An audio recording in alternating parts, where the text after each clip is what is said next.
Por la ignorancia se desciende a la servidumbre. Por la educación se asciende a la libertad. Bienvenidos, bienvenidas a Senderos Educativos EBM. Como siempre, un gusto, un placer trabajar con ustedes y para ustedes. El día de hoy estaremos caminando este sendero de la academia en nuestro video número 13 de la academia. Y estaremos abordando, pues, la parte que nos falta de trabajar de la nueva escuela mexicana en estos principios y orientaciones pedagógicas. Ya abordamos qué es la nueva escuela mexicana en dos videos anteriores y en este video estaremos abordando, por eso empieza en el 2, el apartado 2 y 3 y el 4. El sistema educativo nacional, el derecho a la educación y estaremos platicando orientaciones pedagógicas que nos hace la nueva escuela mexicana. Y este es la NEM, la nueva escuela mexicana y el sistema educativo. Está interesante porque resulta que la NEM retoma, como hemos dicho en otros videos, de 0 hasta 23 años de edad. Por ejemplo, la NEM en la educación básica establece con incisos del A al E, digamos los niveles. La educación inicial va o abarca los primeros 1000 días de vida de un ser humano, de los 0 a los 3 años. Preescolar, de 4 a 5, y los 3 primeros años de primaria van de los 6 a los 8 años, y los últimos 3 de primaria también de los 9 a los 11. Secundaria estará cursando en un rango de los 11 a los 14 años de edad, y cuando nos referimos a la NEM en educación comunitaria, en aquellas comunidades de difícil acceso, pues así le denomina educación comunitaria, va desde los 0 a los 14 años. La NEM en la educación media superior tiene dos incisos también, el A, que tiene que ver con educación media superior, va de los 15 a los 17, y el inciso B, educación técnica y tecnólogo, de los 16 a los 18. El resto de los niveles, se los platico ahorita. La NEM en la educación superior va de los 18 a los 23 años. Pero también la NEM en la formación de docentes abre incisos y habla acerca de la formación docente básica y la formación de docente de media superior. En el punto 6, la NEM y la educación para adultos, pero también en el punto final, la alfabetización y recuperación escolar. Digamos que esta es la nueva escuela mexicana y así visualiza el sistema educativo nacional. Cuando ya hablamos en el apartado 3, en estas orientaciones, principios y orientaciones pedagógicas, que es el documento que estamos abordando, nos referimos al derecho a la educación y sus implicaciones. Hay una reforma que tiene que ver con el artículo 3, con el artículo 31 y el 71. El artículo 3 ya lo revisamos, todo lo que conlleva y que está centrado en lo que pretende la nueva escuela mexicana desde el aspecto legal, filosófico y demás. El artículo 31 hace referencia a las obligaciones que tiene todo mexicano de enviar a sus hijos a la escuela, pero no solamente de enviarlos, sino también de involucrarse en el proceso educativo, ¿no? Involucrarse como copartícipe de la educación, en este caso del educando y en este caso de los padres, pues de su propio hijo.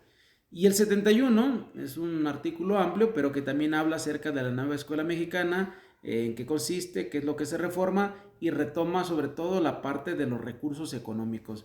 Entonces, estos 3 artículos hablan acerca del derecho a la educación con un enfoque de derechos humanos y de igualdad sustantiva. Busqué a qué se refería esto de igualdad sustantiva y encontré esto. La igualdad sustantiva es el acceso al mismo trato y oportunidad para el reconocimiento, goce o ejercicio de los derechos humanos y las libertades fundamentales. A eso se refiere con igualdad sustantiva. Las mismas oportunidades para todos, hombres, mujeres, niños, niñas. Y hablando de niñas, niños y adolescentes, pues el derecho a la educación los enfoca como personas con derechos tanto sociales, económicos, culturales y naturalmente educativos. Pero no solamente a los niños, niñas, adolescentes, jóvenes, también a los maestros, también a las autoridades, también a los directivos, también a todo. Todo nos encierra como seres con derechos sociales, económicos, culturales y educativos. Y bajo un enfoque de trato digno y bajo un enfoque de derechos humanos. El Estado, por lo tanto, está obligado a cumplir el derecho a la educación, desde la educación inicial hasta la superior, especialmente, como lo hemos señalado ya en videos anteriores, en grupos vulnerables. Continuando con el derecho a la educación y sus implicaciones, dice que es efectivo ese derecho a la educación cuando ocurren estas 5 cosas. Cuando cuente con una formación integral, cuando el educando cuente con esa formación integral, con una visión amplia, una visión humana, una visión científica, una visión artística y bajo una visión lúdica, cuando todos estos elementos los tenga, se les ofrezcan a los educandos y se vayan desarrollando en cada una de estas áreas, estamos hablando entonces de una educación o una formación, mejor dicho, formación netamente integral.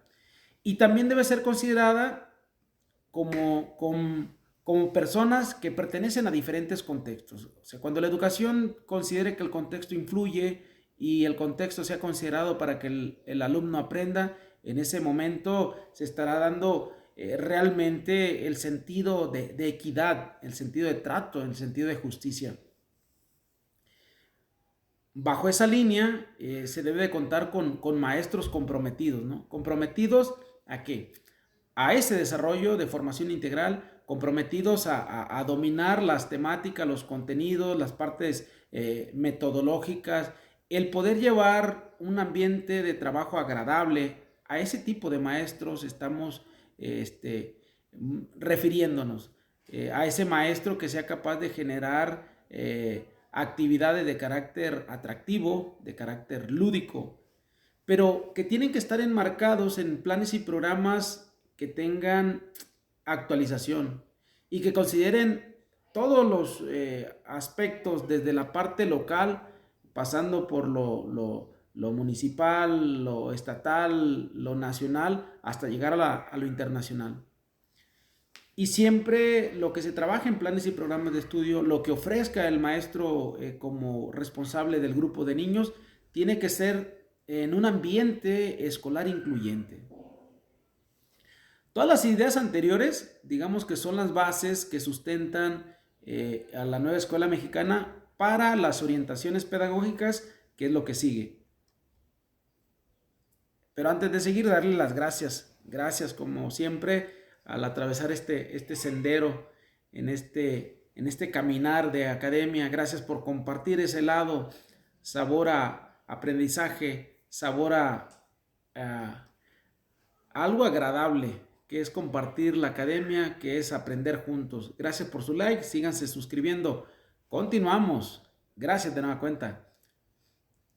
Y estas son las orientaciones pedagógicas. Las orientaciones pedagógicas de la nueva escuela mexicana tiene acciones en 2 niveles. Ahorita se está proyectando en la pantalla, digamos, esta primera acción. Se refiere a la gestión escolar participativa y democrática. Participación que tiene que ver con el compromiso de todos sus miembros y la comunidad. Ese es uno de los primeros puntos. Por lo tanto, si es el trabajo de todos los miembros de la comunidad, se requiere del trabajo colaborativo, que se generen esas comunidades de aprendizaje. En la medida que todos participan, en la medida que todos colaboran, se supone que estamos avanzando a esas comunidades de aprendizaje. ¿Y qué debe de ocurrir en estas comunidades de aprendizaje? Pues el diálogo y la participación activa. Y una de las características que tienen que tener estas comunidades de aprendizaje es el cuestionamiento permanente, para tener nuevas rutas de acción, nuevas maneras de hacer las cosas, buscando esa mejora continua. Y todo lo que se haga tiene que aterrizar en lo más importante, acciones concretas en el aula. Si no, no tendría razón de ser. En la otra línea de acción, las prácticas educativas en el día a día. ¿Qué es lo que ocurre? Y ustedes van a ver, ahorita se le van a hacer familiares muchas de los planteamientos que vienen aquí. Yo siempre digo que digamos, las partes normativas, los textos, forman parte de nuestra vida cotidiana. Y este documento, o esta parte del documento, lo van a ver que sí. Las prácticas educativas en el día a día visualizan a ustedes, a nosotros los docentes, como el actor fundamental para el aprendizaje. Y tiene principios orientadores. Y los principios son estos. Para desarrollar el máximo logro de aprendizaje de los niños, que es la excelencia, las niñas y adolescentes y jóvenes deben ser sujetos activos, considerados en el proceso de enseñanza-aprendizaje con una persona activa, con una persona que participa. Y existen para esto algunos ejes reguladores en el salón de clase, que es importante que cuando el maestro haga su plan de clase, cuando hagamos el plan de clase, considerar estos ejes reguladores. En primera, un eje regulador son los intereses. El interés, generar interés por la actividad. Considerar también las necesidades que tienen los niños, los gustos, las preferencias, pero no solamente las necesidades, también la parte potencial que tiene cada niño y generar siempre de manera constante los desafíos de carácter cognitivo, los desafíos en cuestión de relaciones, siempre. Entonces, si yo tomo en cuenta estos ejes reguladores para desarrollar algo en el salón de clase, pues a lo mejor estoy mucho más cerca de generar ese aprendizaje activo, interesante, participativo. Debe buscarse siempre como principio orientador la igualdad, la atención a la diversidad y otra vez el trabajo colaborativo con los alumnos y digamos de considerar siempre las diversas experiencias de aprendizaje que tienen los maestros, darle variedad. Y debe también existir coherencia entre la función docente, la directiva, y se debe buscar siempre vincular a la comunidad. Todo tiene que estar en esta sintonía, tanto dirección, tanto docente, tanto supervisión y autoridades, tienen que estar bajo la misma línea, bajo un enfoque humano, en cuestión de trato, en cuestión de relaciones, un trato digno y bajo esa misma línea. Cuando esto esté en armonía, cuando logremos que un directivo trata de esa manera a sus docentes o cuando el directivo sea tratado de la misma manera, estamos hablando de coherencia, estamos hablando de un sentido lógico y congruente para poder llegar con el destinatario final que son nuestros educandos, nuestros alumnos que deben de recibir, digamos, ese enfoque humano, ese trato digno. Y en ese sentido también vincular la escuela con la comunidad. Continuando con las orientaciones pedagógicas en las prácticas educativas en el día a día, pues resulta que se clasifican en ámbitos, son 4 ámbitos. Y aquí viene la parte, digamos, que tenemos más en común, ¿no? Los divido en incisos: diagnóstico del grupo, ese es el primero; la organización de los contenidos, el B; el C, la selección de estrategias metodológicas; y finalmente el D. De manera breve, ¿en qué consiste en cada una? El diagnóstico del grupo, pues es el punto de referencia. Y para eso, para tener ese punto de referencia, ¿cómo arrancamos? ¿Cómo está? Es como el médico para poderte dar algún tratamiento, ocupa hacerte un diagnóstico, el cómo estás. Y empieza a lo mejor con una charla, con una entrevista, y luego te hace algunos estudios para poder decir, su diagnóstico es que usted está enfermo de, y el tratamiento será el siguiente. En el caso de los niños, en el caso de un grupo de niños, el maestro, digamos, en esa analogía sería el doctor, a ver cuál es tu padecimiento como en lo individual, pero como grupo. Por lo tanto, ocupo un punto de referencia, y para este punto de referencia en donde te encuentras, ocupo datos, ocupo información, y los datos pueden ser de diferentes fuentes. Si ustedes la están empleando, utilizan diferentes alternativas de cómo conocer cuál es el perfil de grupo. Y ese perfil me sirve como la pauta para saber yo qué es lo que tengo que hacer y cómo debo de trabajar con ese grupo de niños. Por lo tanto, lo que se tendría en el diagnóstico es la trayectoria de los escolares, y es recomendable hacer un expediente por alumno para saber el grado de avance en el aprendizaje de manera individual, ¿no? Algunos insumos o algunas herramientas, pues, es el diario grupal que puede emplear el maestro, las tarjetas, la bitácora, los ficheros y algunos de lo que ustedes a diario están utilizando. ¿Qué es lo que se busca? Recuperar los logros obtenidos en nivel y en el grado, ¿eh? Hasta dónde el niño conoce en referencia al grado anterior o al grado actual, hasta dónde conoce en un trimestre, hasta dónde se quedó y qué acciones haré en consecuencia. Porque el diagnóstico tiene sentido cuando lo realizo, lo hago y lo utilizo. Lo utilizo para generar una clase distinta, dinámica, atractiva y acorde a los intereses y niveles de los niños. Entonces, en ese sentido, se busca generar ese interés y generar cambios en los propios alumnos, generar esos cambios en ellos que les permite evolucionar en ese aprendizaje que están situados. Por lo tanto, se deben de recuperar habilidades, disposiciones y las aspiraciones a las que puede llegar un educando. Para ello es necesario tomar en cuenta productos diversos, evaluaciones y valoraciones en el curso que se estén teniendo, y también reconocer el contexto y la composición familiar. Un diagnóstico regularmente lo enfocamos al inicio de un ciclo escolar y no lo volvemos a retomar jamás, pero igual que en el médico, el diagnóstico es inicial y conforme te van haciendo el estudio, el diagnóstico se va, digamos, actualizando. Por lo tanto, el DX, el diagnóstico, es constante. Es como punto de partida, pero cada vez ese diagnóstico se va actualizando conforme va desarrollándose el ciclo escolar, de tal manera que ese diagnóstico nos acompaña en toda la trayectoria del ciclo escolar, que nos permita ir viendo si ese paciente está teniendo alguna mejoría o está teniendo algún retroceso. Es el punto de partida, sí, el diagnóstico, pero puede estar de manera constante como compañero de evaluación de cada alumno y el grupo en general. El B se refiere a la organización de los contenidos. Esa planeación en este ámbito, planeación crítica. Y una planeación crítica tiene que generar precisamente que uno como docente se cuestione cómo puede mejorar la forma en que está llevando el aprendizaje con los niños, o generando, mejor dicho. Y hay principios también organizadores aquí.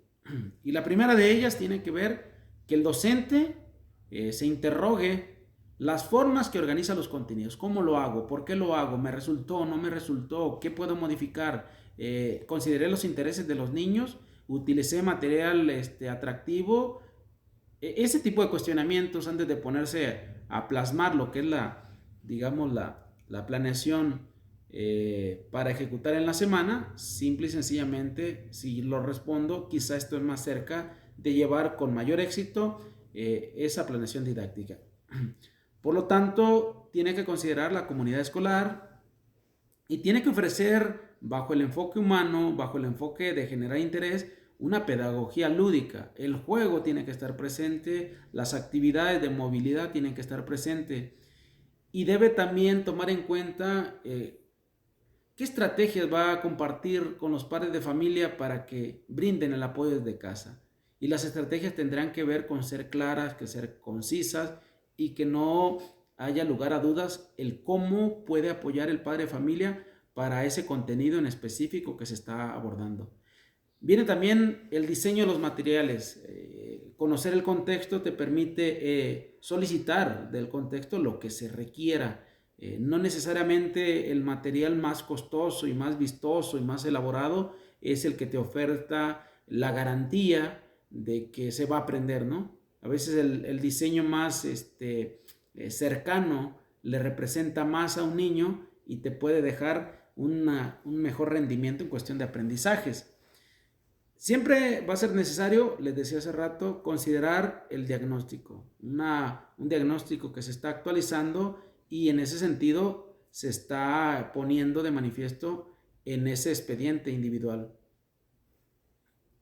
Siempre va a ser importante impulsar ese sentido lúdico, ese sentido a los niños. Una de las características que tiene es les gusta jugar, eso es una realidad, pero hasta dónde también la parte lúdica hay que combinarla para aspirar a la parte sistemática de adquirir un conocimiento, porque a veces nos confundimos de puro juego y no se sistematiza. Aquí es una combinación del contenido, que es un contenido formal, y cómo utilizo el juego como el camino, como la vía para lograr ese aprendizaje. El inciso C habla acerca de la selección de estrategias metodológicas. Ya discutí todo esto. Ahora, ¿qué toca? Toca diseñar, toca construir, toca seleccionar diversas estrategias metodológicas para el aprendizaje. Entonces, el aprendizaje tiene que tener dinamismo, tiene que tener, digamos, la participación activa de los estudiantes. Y hay también principios orientadores para el diseño de estrategias. Lo importante es ponderar la experiencia del docente. Esa parte es bien importante. La experiencia que tiene el docente juega un rol importante y determinante. Y sobre todo si reflexiona sobre su práctica. Si el maestro es capaz de reflexionar en torno a qué hizo bien, pero también en qué puede mejorar, estamos en el camino de escoger metodologías activas y participativas. Cuando tú eliges una cuestión metodológica, alguna actividad y generes que pongas y muevas a los niños, no nada más físicamente, porque a veces se confunde metodologías activas con movimiento físico y corporal. Sí, sí, pero más importante, a mi juicio, es una metodología activa hablando en la parte intelectual, que genere el reto cognitivo, que genere el conflicto, que genere la reflexión, que genere el análisis, que genere el poder participar con los demás, el poder contribuir de manera colaborativa. Entonces, ahí está la parte activa y la parte participativa, más allá del movimiento físico. Si le agregamos movimiento físico y movimiento de carácter cognitivo, pues de qué estamos hablando, ¿no? Por lo tanto, se debe buscar fomentar el aprendizaje colaborativo y también para generar el movimiento, promover las pausas activas, potenciar la autonomía, propiciar la interacción en diferentes sentidos, alumno-alumno, alumno-contenido, contenido-alumno, relación alumno-maestro.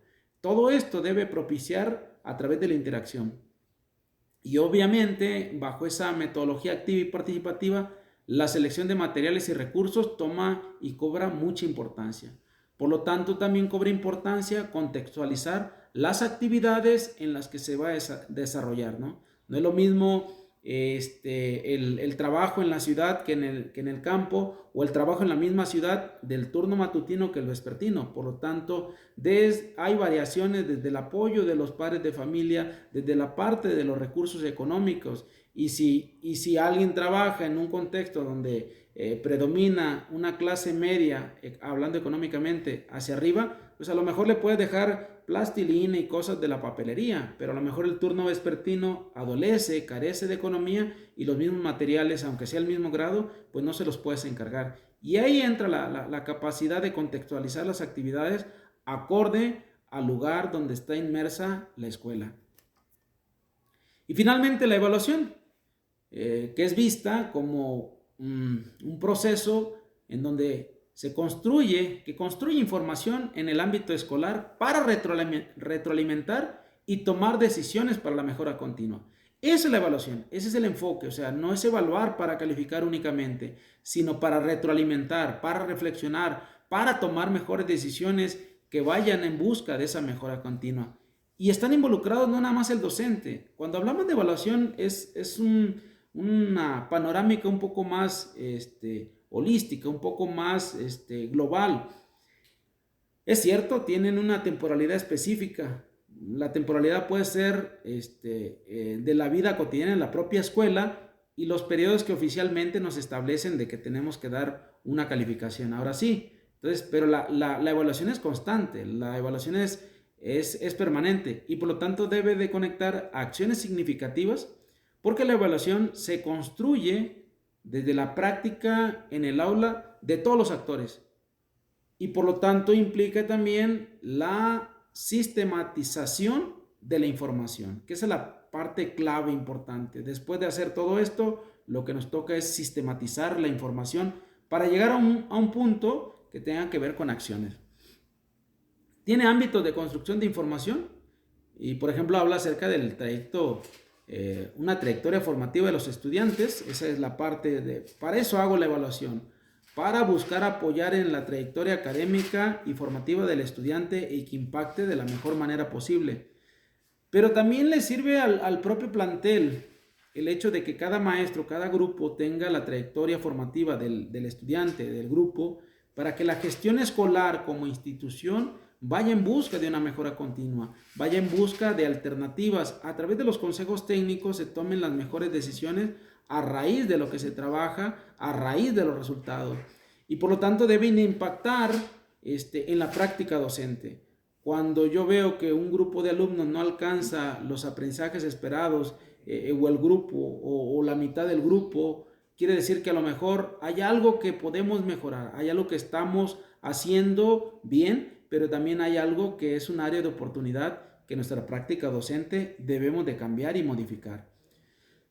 Y no solamente le sirve al estudiante, al maestro, a la escuela en sí, también al sistema educativo nacional, porque de alguna manera los resultados que se arrojan le permiten a las autoridades federales el tomar esto como base, como insumo para establecer políticas públicas que favorezcan el aprendizaje.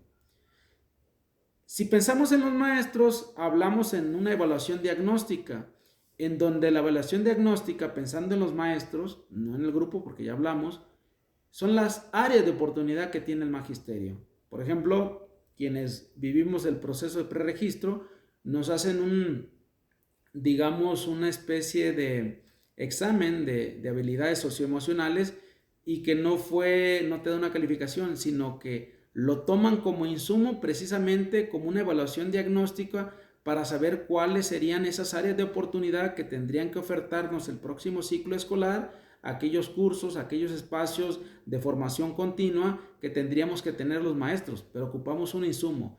Entonces, si se fijan, la evaluación es amplia, implica a todos los actores y nos implica a todos. Y el hacerlo en la manera sistemática nos permitirá ir avanzando tanto en los grupos de niños, el niño en lo individual, el grupo en sí, el plantel, el propio directivo, el propio maestro, el propio sistema educativo nacional, para poder apuntarle hacia una educación de excelencia.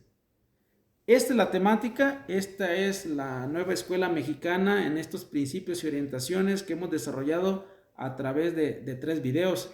Quiero darle las gracias por caminar juntos por este sendero educativo denominado el sendero académico. Gracias por compartir, me siento muy, muy complacido. Gracias por su like, gracias por suscribirse. Los próximos videos estaremos trabajando los temas de la promoción vertical. Ya entramos en el mes de mayo y parece que el 15, el 16 ustedes tienen ahí una cita con este examen y creo que hay mucho material. Ya estamos trabajando en ello, leyendo un poco para poderles ofrecer algunas temáticas de promoción vertical. Y también vamos a abordar los tipos de reactivos en los exámenes de las promos, tanto de la vertical y la horizontal y la admisión.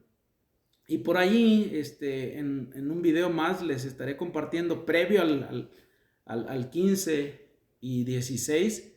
Espero que esté pronto este video con un decálogo, 10 consejos o 10 trucos o 10 estrategias para contestar exámenes que un servidor ha construido a lo largo de la trayectoria personal. Y que muchas veces las usamos, las sabemos, lo único que voy a ofrecer es compartir los que hago, es hacerlos conscientes.